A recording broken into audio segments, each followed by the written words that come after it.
ओम गुरु ब्रह्मा गुरु विष्णु गुरुदेवो महेश्वरा गुरु साक्षात परब्रह्मा तस्मै श्री गुरुवे नमः। गुरु दक्षिणामूर्ति भगवान திருவடிகள் போற்றி போற்றி। ஓம் ஆதித்யாய சோமாய மங்களாய புதாய குரு சுக்கிர சனி பேச்ச ராகவே கேதவே நமக।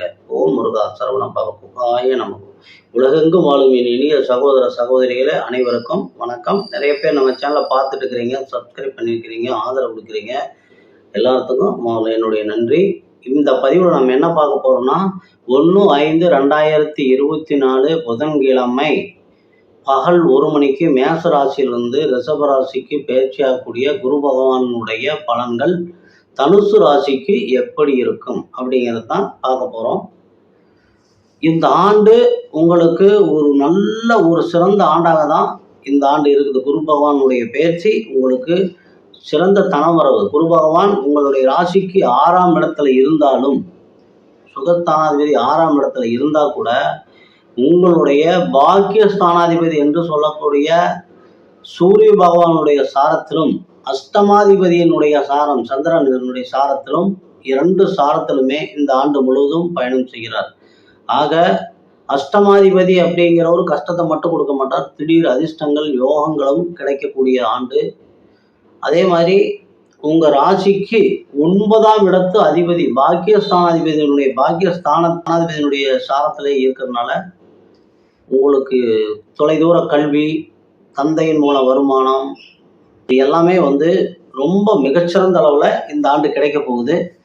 உங்களுக்கு தனுசு ராசிக்கு குரு பகவான் 6ஆம் இடத்துல இருந்தாலும் அவருடைய பார்வை 2ஆம் இடத்திற்கும் 12ஆம் இடத்திற்கும் 10ஆம் இடம் என்று சொல்லக்கூடிய ஜீவனஸ்தானத்திற்கும் விழுகிறது।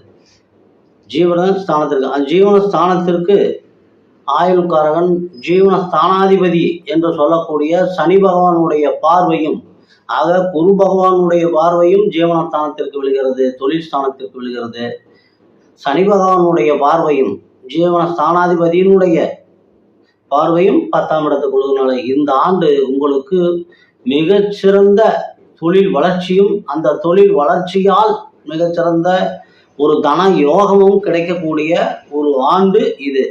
அதே மாதிரி சுப செலவுகள் அதிகமாகும்। ஏன்னா 12ஆம் இடம் விரயஸ்தானத்தையும் குரு பகவான் பார்க்கறதுனால, அதே 12ஆம் இடத்திற்கு சனி பகவானுடைய பார்வையும் இருக்கிறதுனால நீங்க உங்களுக்கு வீடு கட்டுறது, வண்டி வாகன யோகங்கள் மூலமாக, சகோதரர்கள் மூலமாக சுப செலவுகள் இந்த ஆண்டு உங்களுக்கு மிகுந்த நிறைய இருக்கிறது। சுப செலவுகள் இருந்தாலும் வருமானம் அப்படிங்கிறது ரொம்ப அற்புதமா இருக்கு। ஏன்னா பாக்கியஸ்தானங்களுடைய சாரத்திலேயே குரு பகவான் இருக்கிறதுனால உங்களுக்கு நல்ல ஒரு வளர்ச்சி மிகுந்த நிறைந்த ஆண்டாக தான் இருக்கு। ஏன்னா 10ஆம் இடத்துல ஒரு பாவியாவது இருக்கணும்னு சொல்லுவாங்க। 10ஆம் இடத்துல கேது இருக்கிறார்। 3, 6, 10, 11 உபசய ஸ்தானங்கள்ல கேது இருக்கிறது நல்ல பலன்களை மட்டுமே கொடுப்பாரு, கெட்ட பலன்களை கொடுக்க மாட்டார்। அதனால அங்க இருக்கக்கூடிய கேதுவும் உங்களுக்கு சப்போர்ட் பண்றார்। ஆக தொழில் வளர்ச்சி மிகுந்த, அந்த தொழில் வளர்ச்சியால் நிறைந்த லாபமும் நிறைந்த செலவுகளும், சுப செலவுகளும் நிறைந்த ஒரு அற்புதமான ஒரு ஆண்டாதான் இந்த ஆண்டு உங்களுக்கு அமைந்திருக்கிறது। மீண்டும் அடுத்த பதிவுல நம்ம சந்திக்கிற வரைக்கும் எல்லாம் வல்ல எம்பெருமான் ஸ்ரீ முருகப்பெருமான் உங்களுக்கு எல்லா வளங்களையும் நலங்களையும் வாரி வழங்க வேண்டும் என்று வேண்டி இந்த பதிவினை நிறைவு செய்கிறேன்। நன்றி।